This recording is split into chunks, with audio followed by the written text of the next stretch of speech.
चलिए निशांत सर, तो आज हम लोग वर्ष 2000 के प्रश्न पत्र को डिस्कस करेंगे। ठीक है, स्टार्ट करिए पहला प्रश्न। तो सर स्टार्ट करने के पहले हम लोग क्वेश्चन करेंगे करेंट अफेयर का। तो आप मुझे 3 क्वेश्चन करेंट अफेयर की बताइए। तीनों क्वेश्चन आपको पेज नंबर बता दूं? चलिए आप मुझे बताइए सर। आपको देते हैं मेहदा, कैहान 2, हल्फ 1, ये 3 सैटेलाइट्स हैं। किस इस्लामिक कंट्री के द्वारा ये सैटेलाइट छोड़े गए? देखिए इस क्वेश्चन का रीजन ये है, नॉर्मली सैटेलाइट्स में आपको यूएई आगे मिलती है। आप कभी पेपर देखना। बट ये ईरान है। इसलिए दिमाग में ये पेपर में क्वेश्चन आ सकता है। इसका उत्तर क्या है? ईरान। जो नहीं याद करेगा यूएई मार देगा। सेकेंड क्वेश्चन, सॉरी, पश्चिमी अफ्रीकी देशों का एक ग्रुप था, आर्थिक समुदाय था, जिसका नाम था इकोवास, ECOWAS। अभी 3 कंट्रीज ने डिसाइड किया है जो कि सैन्य कंट्रीज हैं, अब हम इस संगठन के में रहेंगे नहीं। वो 3 कंट्रीज का नाम, मैं 2 कंट्री का नाम बता देता हूं, माली और नाइजर है। तीसरी कंट्री आप बताइए। Burkina Faso. बुर्किना फासो, ठीक है। तो बुर्किना फासो, माली और नाइजर, इन तीनों कंट्री ने बोला है कि वो इकोवास से अब बाहर हो जाएंगे। तीसरा जो क्वेश्चन है सर मेरा, वो आप बता दीजिए। अभी दुनिया की पहली परमाणु बैटरी का अनावरण किया गया है चीन में। वो एक स्टार्टअप है, स्टार्टअप का नाम बहुत प्यारा सा है, ताऊ माऊ चाऊ नहीं है, तो आप बताइए। Volt, beta volt. Beta volt, beta volt China का है, बहुत फेमस रहा, मतलब न्यूज़। मैं इसको इंग्लिश में पढ़ा तो मैंने पढ़ा बेटा वोल्ट। बीटा को बेटा। मैं आपसे प्रश्न पूछता हूँ, ये कुछ करंट अफेयर्स के मैं पूछ लेता हूँ। अब बताइए, हाल ही में चर्चा में रहा ग्रो इनिशिएटिव, ग्रो पहल, फुल फॉर्म बताऊं आपको मैं इसका? ग्रो पहल में बता देता हूँ क्या है। ग्रो में नाम ही में इसके ग्रो, नीति आयोग की एक पहल है। नीति आयोग की इस पहल में ये बोला गया है कि भैया हम जो नॉन फर्टाइल लैंड्स हैं, जो या एरियाज हैं, उनको फर्टाइल एरियाज में कन्वर्ट करेंगे। इसका फुल फॉर्म है greening and restoration of the wasteland with agro forestry. ठीक है, वेस्टलैंड मतलब नॉन फर्टाइल। और ये नीति आयोग की पहल है, ये ध्यान रखना। नीति आयोग। अच्छा, मेरा आपसे एक प्रश्न और है। ठीक है, आप बड़ा अच्छा प्रश्न पूछने वाला था मैं। एक बस सोच लेता हूँ प्रश्न क्या पूछना है आपसे, थोड़ा सा अच्छा प्रश्न मिलूंगा ना। मांजुली मुखौटा, हाल ही में इसको जीआई टैग दिया गया है। कहाँ का जीआई टैग मिला है इसको, मांजुली मुखौटा? मांजुली आप जब इनलैंड वो द्वीपों के बारे में पढ़ते हो तो ये जलीय द्वीप है, नदी द्वीप है। मांजुली ये ब्रह्मपुत्रा रिवर में लग रहा है। हाँ, हो गया। तो असम में पड़ेगा। ठीक है, मांजुली मुखौटा असम का आपका है। ओके, ठीक है। नहीं, चलिए स्टार्ट करते हैं क्लास को। चलिए, आप पहले मैं पूछूंगा, फिर भी मैं पूछूंगा। आप बताइए मुझे पॉलिटी के क्वेश्चन, लगातार 10 क्वेश्चन मैं आपसे पॉलिटी के पूछने वाला हूं सर। 10 क्वेश्चन मैं पूछूंगा, फिर 10 क्वेश्चन आप पूछेंगे, फिर मैं 10 क्वेश्चन पूछूंगा। ठीक है, मैं थोड़ा शांत हो जाता हूँ। आप फिर मुझे बताइए, अंतरराज्यीय परिषदों का निर्माण होता है इंटर-स्टेट काउंसिल, संवैधानिक प्रावधानों के द्वारा, संसदीय कानून द्वारा, योजना आयोग की अनुशंसा यानी नीति आयोग की अनुशंसा द्वारा, या मुख्यमंत्री सम्मेलन द्वारा स्वीकृत संकल्प। ठीक है, इंटर स्टेट काउंसिल बनती है आपकी आर्टिकल 263 के अंतर्गत। आर्टिकल 263 यानी प्रोविजंस इन द कॉन्स्टिट्यूशन, संवैधानिक प्रावधानों के द्वारा आपके अंतरराज्यीय परिषद का निर्माण किया जाता है। अच्छा ठीक है सर। नेक्स्ट आप मुझे बताओ कि जो जोनल काउंसिल्स होते हैं यानी जो क्षेत्रीय परिषदें होती हैं, उनका सृजन कौन करता है? देखिए, नेशनल डेवलपमेंट काउंसिल, कॉन्स्टिट्यूशन, संसदीय कानून द्वारा, एक्ट ऑफ पार्लियामेंट, या संसदीय संकल्प द्वारा, ठीक है, गवर्नमेंट रेजोल्यूशन। देखिए, जोनल काउंसिल के लिए अभी तक 2 एक्ट आया है। एक एक्ट आपका है जो कि पूर्वोत्तर के लिए एक स्पेशल एक्ट था, 1971 में आया था, और एक जो 1956 का स्टेट रिकॉग्निशन वाला एक्ट था, उसके अंतर्गत 5 जोनल काउंसिल बनाए गए थे, और एक बनाया गया था आपका पूर्वोत्तर भारत वाला, उत्तर दक्षिण पूर्व पश्चिम मध्य। ठीक है, तो मतलब आपका है आपके हिसाब से संसदीय कानून द्वारा, एक्ट ऑफ पार्लियामेंट के द्वारा। ठीक है, तो राज्य पुनर्गठन अधिनियम 1956 के तहत ये प्रावधान था। आप बता सकते हो जोनल काउंसिल्स का हेड कौन होता है, आप कमेंट कर सकते हो। और जो सर आपने पूर्वोत्तर परिषद अधिनियम आपने बता ही दिया, 1971। ठीक है, नेक्स्ट क्वेश्चन सर, जो कि लिख के लो, 110% पेपर में कन्वर्ट होने वाला, क्योंकि ये हर साल दे देता है। धन विधेयक की संविधान के किस अनुच्छेद के अंतर्गत धन विधेयक की परिभाषा दिया गया है? तो 109, 110, 111 या 109, 110? ठीक है, मनी बिल की बात कर रहे हैं सर। मनी बिल को डिफाइन किया गया आर्टिकल 110 में। 110 सर, बिल्कुल सही। आर्टिकल 110 मनी बिल को डिफाइन करता है। मनी बिल कोई है या नहीं है, ये डिसाइड करने का काम होता है लोकसभा स्पीकर का। अच्छा, एक क्वेश्चन सर मैं आप पूछूंगा, इसी का सब क्वेश्चन जो है वो आप लोग कमेंट बॉक्स में बता देना कि वो कौन सा कॉन्स्टिट्यूशनल अमेंडमेंट है। पेपर में क्वेश्चन बन गया था कि पार्लियामेंट ने जो वोटिंग करने की एज है जो, ठीक है, उसको 21 वर्ष से घटाकर 18 वर्ष कर दिया। किस वर्ष? तो 1989 में। ये क्वेश्चन, अच्छा मैं तो बता दिया। हाँ, राजीव गांधी जी उस समय प्राइम मिनिस्टर थे। 1989 में क्या किया था, मतलब ईयर भी इंपॉर्टेंट है दिमाग में। 1989, 21 वर्ष से घटा के 18 वर्ष कर दिया गया। कौन सा कॉन्स्टिट्यूशन अमेंडमेंट करके किया गया, आप चाहो तो कमेंट बॉक्स करके बता दो। 69 था शायद, एक बार श्योर हो मैं याद है। अब ये कमेंट करके सर बता दें कि ये लोग बता दें, ठीक है। नेक्स्ट क्वेश्चन सर मेरा है, प्रथम स्पीकर, वो फर्स्ट स्पीकर कौन थे जिनके विरुद्ध लोकसभा में अविश्वास प्रस्ताव लाया गया था? अरे वो जीवी मावलंकर, पहले स्पीकर जो थे भारत के लोकसभा के, वही थे। जीवी मावलंकर जी थे। जीवी मावलंकर जी के लिए क्या लाया गया? अविश्वास प्रस्ताव लाया गया था ना।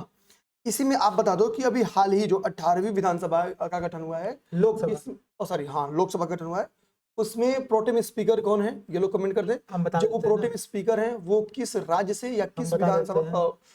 उड़ीसा के कटक के मेहताब है, क्या नाम उनका, भरतरी मेहताब जी, ठीक है। तो वो प्रोटेम स्पीकर बनाए गए थे इस बार। बिल्कुल। और ओम बिरला जी भी वर्तमान के कोटा से हैं, वो राजस्थान में कोटा से वो हैं सांसद, और वो भी बने। और नेक्स्ट सर आप मुझे बता दीजिए कि लाभ का पद परिभाषित किया जाता है, ठीक है। ऑफिस ऑफ प्रॉफिट, ये जो टर्म्स है किसके, कौन डिफाइन करता है? डिफाइन कौन करता है? हाँ, parliament, union council of ministers, supreme court या कॉन्स्टिट्यूशन?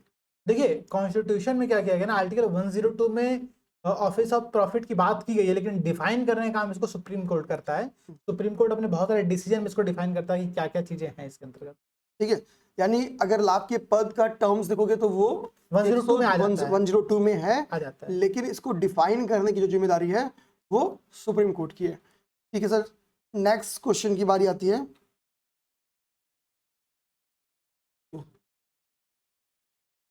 ठीक है। अगला क्वेश्चन बताइए सर कि भारत की संचित निधि से धन निर्गमन पर किसका नियंत्रण है?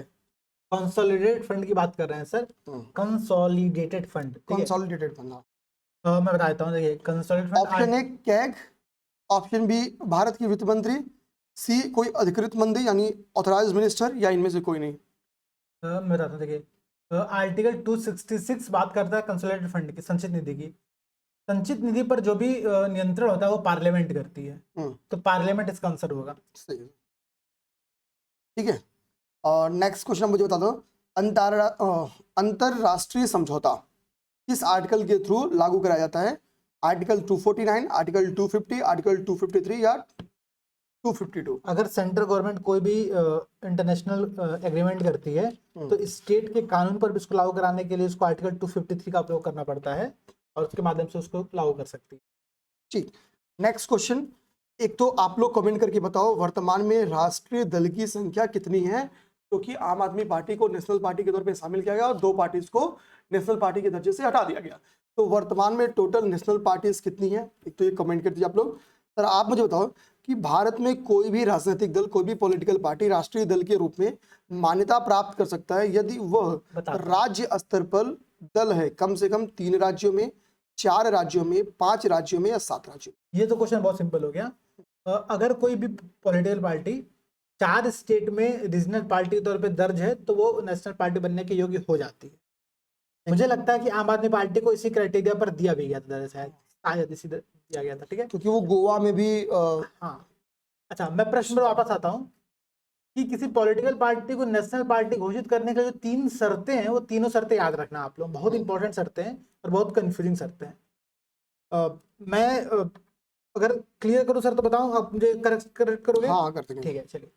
देखिए, एक शर्त यह है कि लोकसभा तो विधानसभा के चुनाव में 6% वोट, मत 6% प्राप्त करे और कम से कम 4 सीटें लोकसभा में प्राप्त करे। ध्यान रखना, यहाँ पर मैं एंड की बात कर रहा हूं, और की नहीं। बुक में गलत दिया होगा, बुक में अथवा लिखा होगा, अथवा नहीं है, वो एंड होता है, ठीक है। कि कम से कम वो 6% वोट प्राप्त कर रहा हो और 4 सीटें लोकसभा की प्राप्त कर रहा हो। एक तो क्राइटेरिया ये है। एक क्राइटेरिया ये हो गया कि भाई कम से कम 4 स्टेट में रीजनल पार्टी के तौर पे दर्ज हो, और एक क्राइटेरिया और बचता है, उसमें 2% लोकसभा सीटों की बात करता है जो कि 3 अलग अलग राज्यों से होकर के आ रही हो। तो ये तीनों क्राइटेरिया ध्यान रखिएगा। ठीक है। अब आप बता दीजिए सर, लोकसभा की बैठक समाप्त की जाती है स्थगन द्वारा, सत्रावसान द्वारा, विघटन द्वारा या उपरोक्त सभी द्वारा? थोड़ा ऐसे क्वेश्चन हो, हम इंग्लिश बोल दीजिए वरना अभी सब। अच्छा, चलिए मैं बता देता हूँ। The sitting of the house of the people can be terminated by question बताइए, मैं बोल दे रहा हूँ। लोकसभा टर्मिनेटेड की जा सकती है स्थगन द्वारा। सबके द्वारा, सबके द्वारा। ठीक है। लोकसभा की बात है ना, राज्यसभा की बात नहीं हो रही है यहाँ पर। इसको सत्रावसान भी कर सकते हैं, इसको स्थगन भी कर सकते हैं, इसको कुछ भी कर सकते हैं आप। तदर्थ न्यायाधीश की नियुक्ति होती है कब? एडॉक न्यायाधीश की बात कर रहे हैं हाँ। ना। देखिए, एडॉक न्यायाधीश की नियुक्ति करने के लिए हम क्या करते हैं कि अगर सुप्रीम कोर्ट में गढ़पूर्ति या जो मिनिमम कोरम होता है वो पूरा नहीं हो पाता है, तो सुप्रीम कोर्ट का जो चीफ जस्टिस होता है वो महामहिम से, मतलब प्रेसिडेंट से पूर्व अनुमति लेकर के किसी पुराने न्यायाधीश को जो रिटायर हो चुके हैं अस्थायी समय के लिए तदर्थ न्यायाधीश के तौर पर नियुक्त कर सकते हैं। चलिए सर, पॉलिटी पूरा हो गया आपका सारा सही लगभग। लगभग भाई है, झूठ मत बोलो यार, लगभग नहीं। अब मैं पूछूं? चलिए मैं स्टार्ट करता हूँ। आप हिस्ट्री से स्टार्ट करूंगा, अच्छे अच्छे क्वेश्चन पूछूंगा, बताइएगा। बताइए, महायान और हीनयान का विभाजन बौद्ध के किस संगति में हुआ है? पहला, दूसरा, तीसरा, चौथा। ऑप्शन यही है, चतुर्थ। चतुर्थ बौद्ध संगति में हुआ है।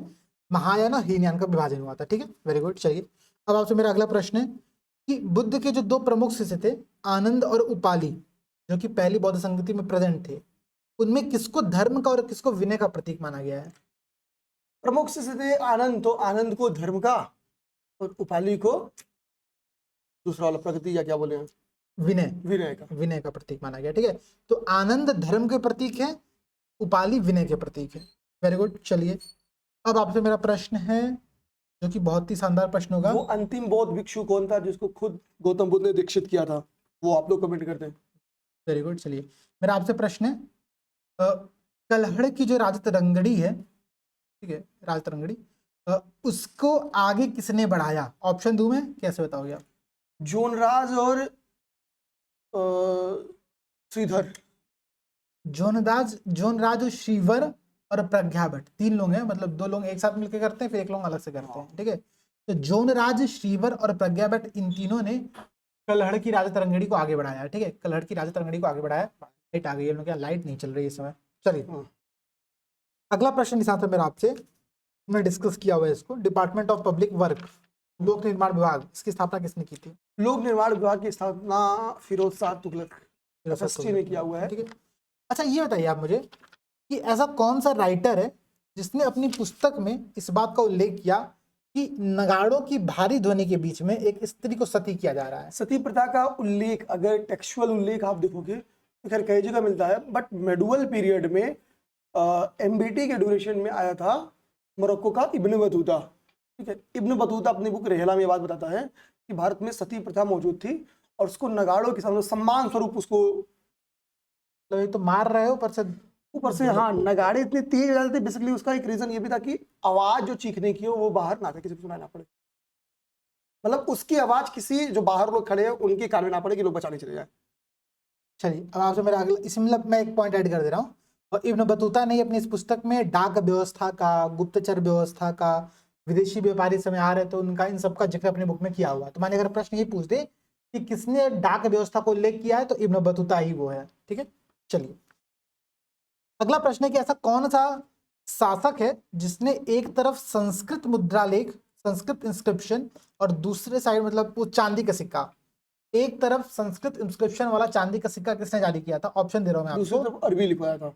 हाँ ऑप्शन दे रहा हूँ। मोहम्मद बिन कासिम, महमूद गजनवी, मतलब महमूद गजनी, तेरसा और अकबर, इन चारों में से कौन है? ठीक है, आप इसको सिंपल तरीका पता लगाने के लिए देखो, जब कोई बाहर से आता है और अपना घर जीतेगा तो अपने लोगों को खुश करना चाहेगा कि भाई हम तुम्हारी संस्कृति को भी एक्सेप्ट कर रहे हैं, कुछ हिस्सा तुम्हारा करे कुछ हिस्सा नहीं, बाकी स्टेब्लिश हो जा रहा है। गजनी, ठीक है, मोहम्मद गजनी जो है उसने लक्ष्मी देवी की आकृति से युक्त चांदी का सिक्का जारी किया था जिसमें एक तरफ संस्कृत इंस्क्रिप्शन लिखा हुआ था। ठीक है, वेरी गुड। पुरु का सिराज जौनपुर को कहा जाता है, इसकी स्थापना किसने की थी? ये एफएसटी याद किया क्या? फिरोज शाह तुगलक ने किया है। Very good. अगला मेरा प्रश्न है कि विजयनगर की बुक्का के जो बेटे कुमार कंपन मदुरा विजय करके जब वापस आते हैं तो उनकी इस पूरी कहानी को उनकी पत्नी अपनी पुस्तक मदुरा विजयम में लिखती हैं, उनका नाम क्या है? गंगा देवी। गंगा देवी, ठीक है। तो गंगा देवी हैं, गंगाधर नहीं है। मधुरा विजयम, ऑप्शन सर आप देंगे तो ये लोग भी बताएंगे, वरना मैं अकेला बताता चलूंगा। ओके सॉरी, ऑप्शन देना जरूरी है ना, मैं भूल जाता हूँ। चलिए मैं देता हूँ ऑप्शन, अगला प्रश्न से आप लोगों को ऑप्शन मिलेगा अच्छा सा, ठीक है। दारा शिकोह ने उपनिषदों का फारसी में अनुवाद किया है, उसका नाम क्या है? अल फिहरिस्त, किताब अल बयां, मज़्म उल बहरीन, सिर ए अकबर। ठीक है, तो कुल 52 उपनिषदों का इन्होंने ट्रांसलेशन किया था सिर ए अकबर के नाम से। अच्छा, दारा शिकोह को किसने लघु अकबर कहा है? लेनपुल ने, लिटिल अकबर, छोटा अकबर कहा है। लेनपुल ने ही सिंध विजय को परिणाम रहित विजय बताया था, हाँ, मतलब रिजल्ट, अनिर्णायक विजय। हाँ, कुछ ऐसे फालतू चीज कहा था। ऐसा कौन सा पंडित थे, ऐसे कौन पंडित थे बनारस और इलाहाबाद के तीर्थ यात्रा कर की समाप्ति के लिए मुगल बादशाह के सामने इन्होंने बनारस पंडितों का नेतृत्व किया था? तो ऑप्शन दे रहा हूँ, अकबर ने क्या किया था? ऑप्शन दे रहा हूँ, हरनाथ, जगन्नाथ, कविंद्राचार्य, कवि हरिराम। कवि हरिराम, ठीक है, अब बताता हूँ मैं। देखिए, अकबर ने हटाया था, जहांगीर ने छेड़खानी नहीं की, शाहजहां ने फिर लगा दिया तीर्थ यात्रा कर। कविंद्राचार्य, ये रिक्वेस्ट करके सफल भी जाते हैं। तो मैं फिर से क्लियर कर दे रहा हूँ, बनारस के संत थे कविंद्राचार्य जी, उन्होंने बनारस के पंडितों को कहने पर शाहजहां के सामने एक रिक्वेस्ट रखा कि जो तीर्थ यात्रा कर लगाया जाए उसको समाप्त कर दिया जाए, तो शाहजहां ने समाप्त भी कर दिया, ठीक है, वेरी गुड। किस इतिहासकार ने दीन ए इलाही, जिसकी स्थापना अकबर ने 1582 ईस्वी में की थी, को धर्म कहा है? ऑप्शन दे रहा हूं, अबुल फजल, अब्दुल कादिर बदायूनी, निजामुद्दीन अहमद लेनपुल। अबुल फजल और अब्दुल कादिर बदायूनी, ये दो बहुत अच्छे पर्सनालिटी हैं इस टॉपिक के। तो पहला बदायूनी ने स्टेटमेंट दिया है, बहुत कहानी क्या बोले, बदायूनी ने अकबर के दीन ए इलाही को धर्म की संज्ञा दी है। बीरबल एकमात्र ऐसा हिंदू था जो कि इस धर्म में शामिल हुआ था। अबुल फजल पुरोहित था, अबुल फजल, ठीक है, वेरी गुड। ऐसा कौन मुगल शासक था जिसके शासनकाल में सबसे अधिक हिंदू सेनापति थे? ऑप्शन दे रहा हूं, औरंगजेब। ये जिसको याद नहीं रहेगा रेटिंग मारेगा, उसको लगेगा कि भाई कट्टर था। तो औरंगजेब कहां से हो सकता है, ठीक है, लेकिन कट्टर था तो लड़ाई खूब लड़ता था, और लड़ने के लिए चाहिए आपको ठाकुर, मतलब उस समय राजपूत लड़ाई खूब लड़ते थे। ठीक है, अगला प्रश्न मेरा आपसे,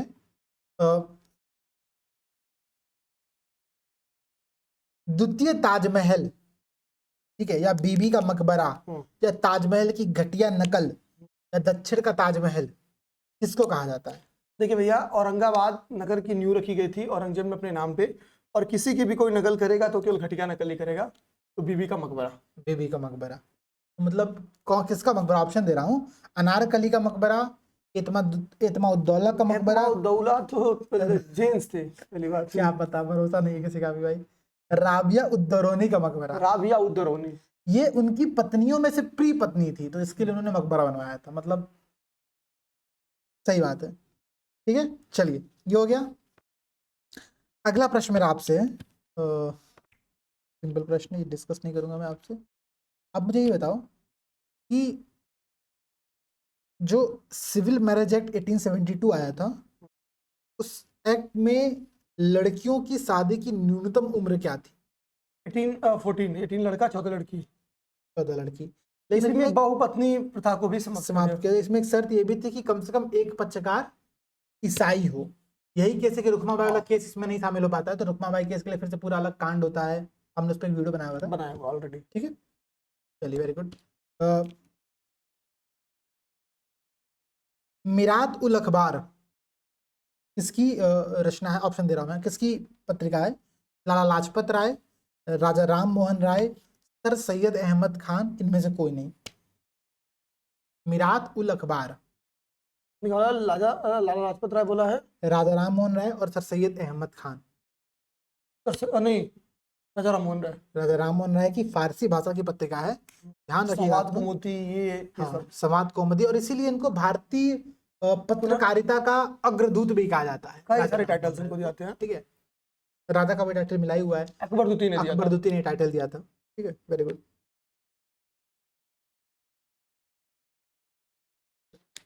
गुलामगिरी, ठीक है, गुलामगिरी ये किसकी रचना है? ऑप्शन दे रहा हूँ मैं आपसे, बी आर अम्बेडकर, ज्योतिबा फुले, ध्यान रखिए ज्योतिबा फुले मेल है, हाँ, ठीक है, महात्मा गांधी और इनमें से कोई नहीं, ज्योतिबा फुले ज्योतिबा फुले, ठीक है। 1870 टू 83 के करीब में किए थे क्या? 1872 में गुलामगिरी पुस्तक उन्होंने लिखी थी। इंपॉर्टेंट है, ध्यान रखिएगा आप लोग, ठीक है, एक बार लोग कंफ्यूज हो जाते हैं। चलिए कुछ पूछिए, पूछना था आप? नहीं पूछिए। अच्छा, मुझे लगा कि ऐसे आपने भारत में सबसे पहली जनगणना किसके ड्यूरेशन में हुई थी? ऑप्शन है Lord Dufferin, Lord Lytton, Lord Mayo, Lord Ripon. Mayo के समय पहले हुई थी, रिपन के समय कंटिन्यू हो गई 10 वर्ष की बचा। ये क्या सही सही?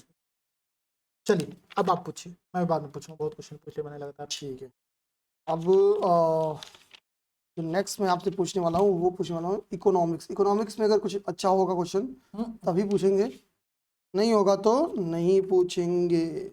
है ही नहीं, सब करंट अफेयर बेस्ड क्वेश्चन है। हाँ, इकोनॉमिक्स के लिए आप लोग जितना परेशान हो रहे हो ना, उसका सिंपल सॉल्यूशन यही है, पिछले 10 साल के क्वेश्चन देख डालो और करंट अफेयर जितना ट्रेडिशनल मिलना होगा मिल जाएगा, ठीक है, और करंट अफेयर तैयार कर लो पूरा। आप जरा हमें जियोग्राफी बताइए कि निम्नलिखित में से कौन सा सुमेलित नहीं है। उसमें मैं आपसे पूछ रहा हूँ कि बिहार छोटा नागपुर पठार का हिस्सा है, आंध्र प्रदेश मलनाड क्षेत्र है। मलनाड का क्षेत्र आंध्र प्रदेश, मलनाड कर्नाटक का है, मलनाड की पहाड़ी कर्नाटक से संबंधित है। मलनाड कर्नाटक का पहाड़ी क्षेत्र है।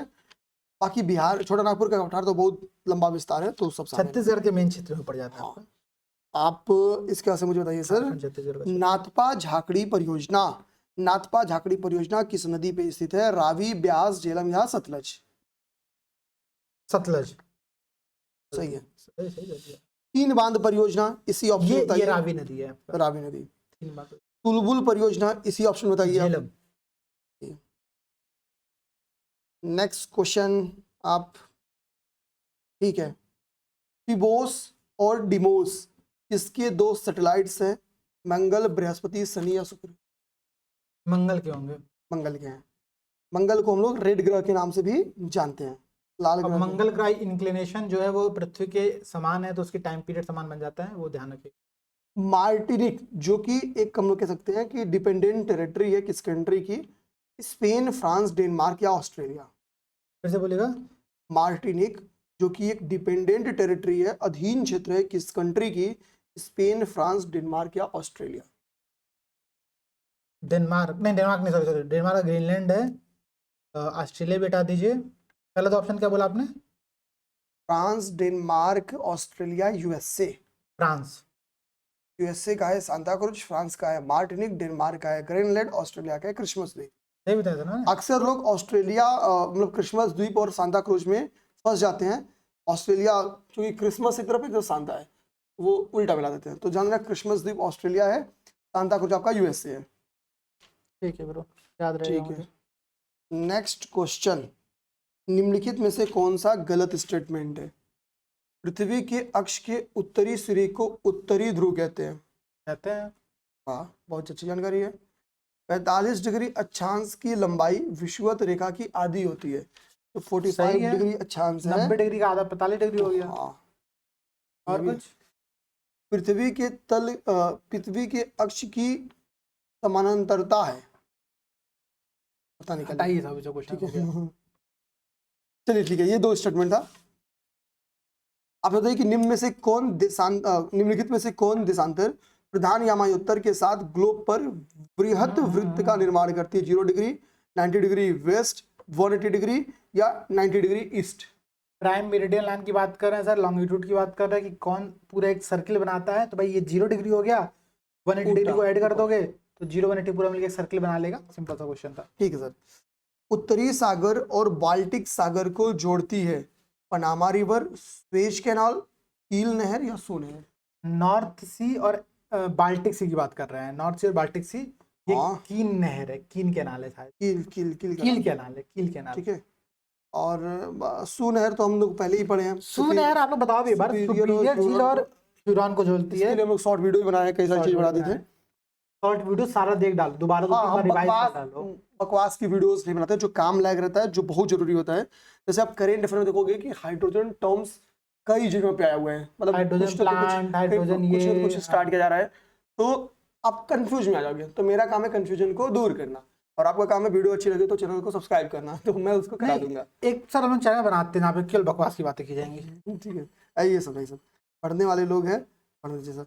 टोबैको में लार्जेस्ट प्रोड्यूसर समस्या पता है क्या सर, पढ़ने वाले कम है बाकी लोग ज्यादा है। टोबैको के लार्जेस्ट प्रोड्यूसर कौन है? नहीं, अपने पास सब पढ़ने वाले सर। हाँ बताइए।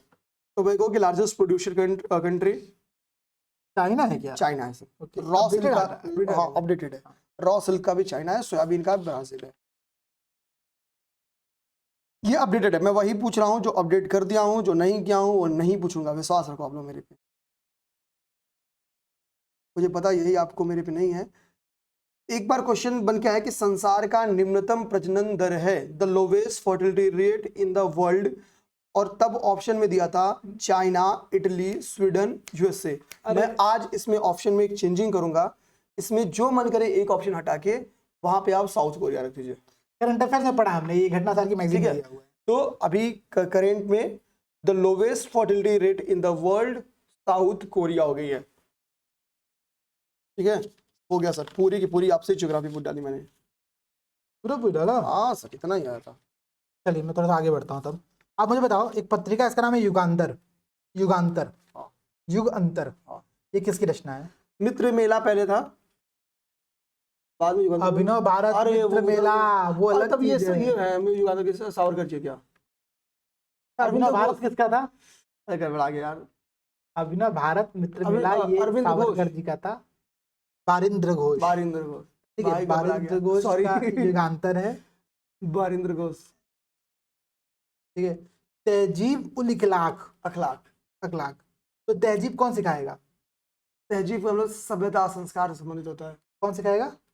सर सैयद अहमद खान। सर सैयद अहमद खान। ठीक है, तो तहजीब सर सिखा रहे हैं, के बाद ध्यान रखिएगा, भले सर में हो या ना हो, मतलब हम लोग में से हम लोग सर लोग रहे तो भाई मुश्किल ही है, लेकिन ठीक है।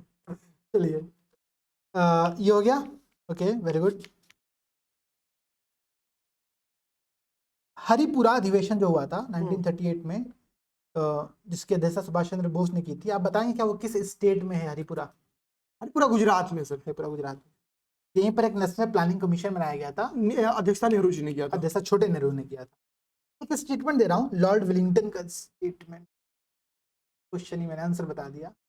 स्टेटमेंट ये था कि अगर गांधी ना होता तो दुनिया वाकई बहुत खूबसूरत होती। ये statement Lord Willingdon. Gandhi ji से वो परेशान, वो सब क्या। अच्छा लास्ट में आप बताओ कि वो कौन सा, आप तो स्टेटमेंट दे दिए, ऑप्शन भूल गए। मैं आपको बताता हूँ कि वो कौन सा पर्सनालिटी जिसने ये कहा था कि जब मैं पूरी दुनिया जीत रहा हूँ, ये लाठी वाला बुड्ढा हमको हरा दे रहा है। हाँ, ये स्टेटमेंट किसका था? ये बात मैं कर रहा हूँ सेकेंड वर्ल्ड वार की। सेकेंड वर्ल्ड वार यूके पूरी दुनिया जीत, अब लगभग जीत चुकी थी, लेकिन यहाँ पे धरना दे दे के हालत खराब कर दिया था कौन? तो उस समय वो परेशान होकर स्टेटमेंट देता है कि जिस समय में पूरी दुनिया हम लोग जीत रहे हैं, उस समय एक लाठी वाला बुड्ढा हरा दे रहा है। ठीक है, अंतर है बताओ कि भाई, कमेंट सेक्शन बताओ आप लोग कौन है।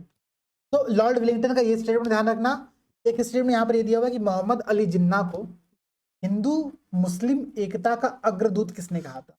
देखिए, इनिशियली इनका चेहरा अच्छा था, तो कोई जरूरी नहीं कि जिसका चेहरा शुरू में अच्छा हो हमेशा अच्छा रहे। फॉर एग्जाम्पल जिन्ना, ये बात फॉर एग्जाम्पल आप कुछ और देने जा रहे हो।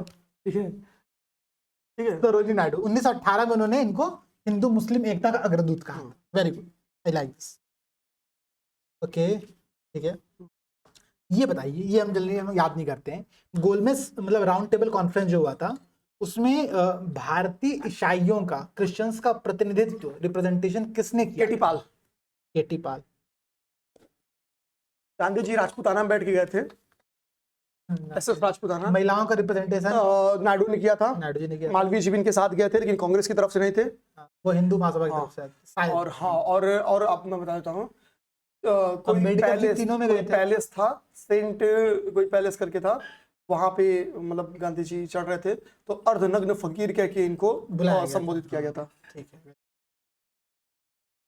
चलिए अब हम मुझे बताओ। अब गांधी जी सोचिए, आप लोग जाते हैं बारात में तो सोचते हैं वो बढ़िया, पहले गांधी जी आधा धोती में पहुंच जाते हैं यूके। समझ जाइए। एक स्टेटमेंट है कि अंबेडकर को, स्टेटमेंट बताना किसका है ये। अंबेडकर को उदार ब्रिटिश सरकार द्वारा थोपा गया नेतृत्व प्राप्त हुआ था। इंग्लिश बोल रहा हूँ। Ambedkar received leadership imposed by the liberal British government as his services were necessary to hinder nationalist leader. मतलब इनकी सेवाएं राष्ट्रवादी नेताओं को बाधा पहुंचाने के लिए आवश्यक थी। ये स्टेटमेंट किसने दिया था? ऑप्शन दे रहा हूं, महात्मा गांधी, ऑब्वियसली वो नहीं देंगे, सुभाष चंद्र बोस, डॉक्टर बीएस मुंजे और sir Mirza Ismail. BS Moonje sir का ये स्टेटमेंट था। एक्चुअली क्या था, सांप्रदायिक पंचायत जब आया था तो सांप्रदायिक पंचायत के समय कहीं ना कहीं जो अगर लागू होता था तो नेशनल मूवमेंट खत्म हो जाता। सच्चाई थी, सच्चाई बताऊं कि नेशनल मूवमेंट पूरे एक छोटा सा बीज 1919 में बोया गया सांप्रदायिक पंचायत का, 1909 में या 1919 में के बाद। और खुद मिंटो का स्टेटमेंट है कि जो ये बीज मैं लगा रहा हूँ इसका रिजल्ट लगेगा भारत का विभाजन होगा। ये मिंटो का स्टेटमेंट है सर, ठीक है, आप समझिएगा इस बात को। तो जाहिर सी बात है कि राष्ट्रीय मूवमेंट खत्म हो जाता, ठीक। तो ये इसकी वजह से गुस्से में आके मुझे जिन्हें स्टेटमेंट दिया था, ठीक है। हालांकि बताओ इस बात को देखो, बात है ना समझाने वाला होना चाहिए, समझेंगे लोग। गांधी जी और अंबेडकर जी के बीच में लोग को लगता है कि बहुत रीस रहा है, ऐसा कुछ भी नहीं है। बात देखिए, गांधी जी का समझाते हैं और अंबेडकर जी इस बात को समझ भी जाते हैं। और जितनी सीटें मिली थी, 71 सीटें मिली थी सांप्रदायिक पंचायत में, गांधी जी ने 147 सीटें शायद फिर रिजर्वेशन में दिलवाते हैं। आंकड़ा मुझे नहीं आ रहा, ठीक है चलिए, समथिंग 147 प्लस, मतलब दोगुनी की लगभग सीटें रहती है, दोगुनी ज्यादा रहती है। चलिए ठीक है। मेरा प्रश्न आपसे ये है, कांग्रेस अपने पतन, इस बार कई स्टेटमेंट क्वेश्चन देख लिया हमने आज। कांग्रेस अपने पतन की ओर लड़खड़ा रही है और भारत में रहते हुए मेरी बड़ी महत्वाकांक्षा है कि मैं उसकी पतन को, मैं उसकी शांतिपूर्ण मृत्यु में मदद कर सकूं। अंग्रेजी में बोल दे रहा हूँ। The Congress is tottering to its fall and one of my great ambitions while in India is to assist it to a peaceful demise। शांतिपूर्ण मृत्यु में मदद कर सकूं। ये स्टेटमेंट किसका था? ऑप्शन है क्रिप्स, कर्जन, डफर महोदय या फिर इरविन। मुझे लगता है कर्जन का स्टेटमेंट है क्या? कर्जन का स्टेटमेंट था। वेरी गुड, सही बात है। उन्होंने कहा था कि जब से मैं भारत में, मेरी नीति यही है कि मैं कांग्रेस को नपुंसक बना दूं, ठीक है। ये स्टेटमेंट उन्होंने दिया हुआ है। नपुंसक बना दो मतलब उसकी प्रोडक्टिविटी खत्म कर दो। और क्या ही होगा। आपको जस्टिफाई करने की आवश्यकता नहीं थी, बट ठीक है, चलिए पूछिए आप। मुझे खत्म है साइंस के, मैं 2-3 क्वेश्चन पूछूंगा, कंप्लीट है हमारा। ठीक है सर। सौर ऊर्जा, ये लिख के लो, कॉपी पेस्ट क्वेश्चन पेपर में आएगा। The solar energy play the most important role in the carbon cycle, oxygen cycle, nitrogen cycle, water cycle. भाई ये क्वेश्चन पिछले 3 साल में एक बार बन के आ चुका है। वाटर साइकिल, ठीक है भैया, सॉरी बिल्कुल सही बात है, वाटर साइकिल इसका बहुत आसान आंसर था, ठीक है। नेक्स्ट बताइए मुझे कि किस पर्यावरण में जैव द्रव्यमान का वार्षिक उत्पादन न्यूनतम होता है, ठीक है। किस एनवायरनमेंट में जैव द्रव्यमान का यानी बायोमास का जो प्रोडक्शन होता है वो न्यूनतम होता है? गहरे सागर में, प्रेयरीज, पतझड़ी वन, टैगा। तो डीप सी, गहरे सागर में। दरअसल यहाँ पर जो लाइट पहुंचेगी हमको लग रहा है। हाँ, और यहाँ का जो वो होता है बायोमास का, आपका एक वो पिरामिड बनता है ना, वो भी उल्टा बनता है। एक बार ये लोग थोड़ा सा पढ़िएगा इस बारे में। नेक्स्ट सर है मेरा क्वेश्चन, अम्लीय वर्षा से ज्यादा प्रभावित कौन सी कंट्री है? अरे नॉर्डिक स्कैंडिनेविया वाली कंट्रीज बहुत सारी होती है। आपसे मुझे बताइए, नेक्स्ट कथन का क्वेश्चन है कि हरी पेटी बड़े नगरों के भौतिक विस्तार को नियंत्रित करने के लिए नियोजन संकल्पना है, ठीक है। जो ग्रीन बेल्ट है, green belt is a planning concept to control the expansion of large cities. Reason है, यह नगर की एक अनिवार्य घटक है। It is an essential component of city. सही है, कथन कार की व्याख्या भी करता है। जाहिर बात है कि ठीक है, हाँ हरी बेटी चाहिए आराम से। बहुत सिंपल सा क्वेश्चन था मेरा आपसे। एक लास्ट प्रश्न है अब मेरा, खत्म आज क्वेश्चन। गोल्डन राइस पर इस बार एक वो क्वेश्चन पूछा हुआ है, असर्शन रीजन वाला क्वेश्चन। तो आप लोग कमेंट में बताना इसका आंसर, बहुत अच्छा क्वेश्चन है। पहले मैं क्वेश्चन पूछ दे रहा हूँ कि गोल्डन राइस जैव प्रौद्योगिकी उपलब्धि है, ठीक है, बायोटेक्नोलॉजी उपलब्धि है जो उपभोक्ताओं के लिए उतनी ही लाभप्रद है जितने कि किसानों के लिए। गोल्डन राइस की बात कर रहा है। रीजन दे रहा है कि इस चावल का पीलापन बीटा कैरोटीन की अधिक मात्रा को प्रदर्शित करता है जो यौगिक में विटामिन ए से परावर्तित होती है। तो दोनों स्टेटमेंट सही है, कथनकार की व्याख्या भी करता है। भाई इतने गुण है तो लाभकारी है, डिमांड बढ़ेगी तो उपजाऊ बना जाएगा। हाल ही में किसी कंट्री ने अपने यहाँ पर commercial production of golden rice को बैन कर दिया है। अब बताओ वो कंट्री कौन सा देश है? फिलीपींस वो देश है। कमेंट सेक्शन में आप ध्यान भी रखना, पैरेलली करंट अफेयर्स को लेके चलेंगे। आप फिलीपींस को एक बार गूगल करके देख लेना, उसका आप पूछ लीजिए जो पूछना है। मैं 1-2 प्रश्न हो गया मेरा। अब आपका हो गया। गर्मी बहुत ज्यादा हो रही है। आप सर मुझे बताइए, ये करेंट अफेयर का क्वेश्चन है 1999 के, नहीं 2000 के। दिसंबर 1999 में भारतीय एयरलाइंस के अपहरण किए गए अरे IC-184 विमान बहुत के इंपॉर्टेंट क्वेश्चन है। स्थलावतरण का सही कालानुक्रम क्या है? IC-184 जो लैंड करा गया, अभी आपको पता है कि मूवी बनी थी जिसमें नाम स्थलावतरण है, बाप रे। ठीक है लैंडिंग मतलब स्थलावतरण। तो सर ऑप्शन है आपका लाहौर, अमृतसर, दुबई, कांधार। देखिए लखनऊ के अराउंड में इसका वो हुआ था, अपहरण हुआ, यहाँ से अमृतसर उतारा गया, अमृतसर के बाद इसको दुबई लेकर गया गया, और दुबई के बाद इसको कंधार लेकर गया, इसलिए कंधार हाईजैक कहते हैं हम लोग इसको। सही है ना सर? अब इसी अमृतसर, फिर लाहौर, फिर दुबई गई, लाहौर मैंने छोड़ फिर दिया कांधार। मतलब। तो अमृतसर के बाद लाहौर, लाहौर के बाद दुबई, दुबई के बाद फिर कांधार आया था। तो ये साइकिल याद रखना आप लोग, क्योंकि न्यूज में है, नेटफ्लिक्स का पूरा वो कंट्रोवर्सी चल रहा है इसको लेकर के, वो जो नाम दिया गया है बोला शंकर, ये नाम कहाँ से आप आया? बताइए अंतर्राष्ट्रीय गांधी शांति पुरस्कार 23-24 का किसे दिया गया? आप लोग कमेंट करिए। अरे वही है ना गांधी शांति पुरस्कार, हुए वाला। ठीक है, हाँ समझ गया मैं। बताइए आप लोग। हम डिस्कस कर चुके हैं इसलिए मैं बोल रहा हूँ। डेविस कप चैंपियनशिप 2023 कौन जीता? इटली या ऑस्ट्रेलिया? आप बताइए, इटली या Australia? Davis cup 2023, Davis cup championship 1999 बन के आया है, मैं 23 आपसे पूछ ले रहा हूँ। सर नेक्स्ट बताइए, वर्ल्ड हैबिटेट डे कब बनाया जाता है? 21 मार्च, 5 जून, 5 अक्टूबर। बिल्कुल सही सर। 5 अक्टूबर। अब सर कथक नृत्य से किसका संबंध है? बिरजू महाराज, भीमसेन, किसका?